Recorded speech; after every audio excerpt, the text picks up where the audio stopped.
enfin, je suis contre l'élevage des animaux sauvages en captivité, etc. Mais le hasard a fait, je vais vous raconter l'histoire, c'était vraiment involontaire. Enfin, ou du moins, ça a été en concours de circonstances bizarres. Et donc, je vais vous parler de cette histoire curieuse, cette anecdote qui a duré longtemps, mais qui au départ, ce n'est pas du tout une expérience scientifique ou quoi que ce soit, mais ça m'a obligé à entrer dans la cervelle d'un loup, essayer de le comprendre, parce que le hasard a fait que je me suis retrouvé à un appartement, on est en train de construire une baraque qu'on habite actuellement, avec un grand enclos avec 50 cm enterré dans la terre, pour qu'il n'y ait pas de sortie intempestive.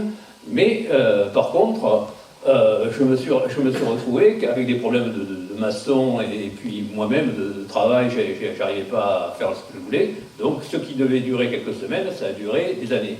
Et donc je me suis retrouvé à être le premier au monde, alors que les spécialistes disent que c'est pas possible, à élever un loup, un appartement, ce qui est un truc de fou, parce que normalement, au bout de 2-3 mois, vous ne pouvez pas, parce qu'il casse tout, il se rebelle contre vous, vous n'arrivez plus à le tenir. Donc, comme c'est mon métier éthologie, c'est-à-dire le comportement animal, et comme j'avais quand même des principes éthiques, il ne s'agissait pas de remettre simplement la louve ensuite de l'euthanasier. Il y a un problème.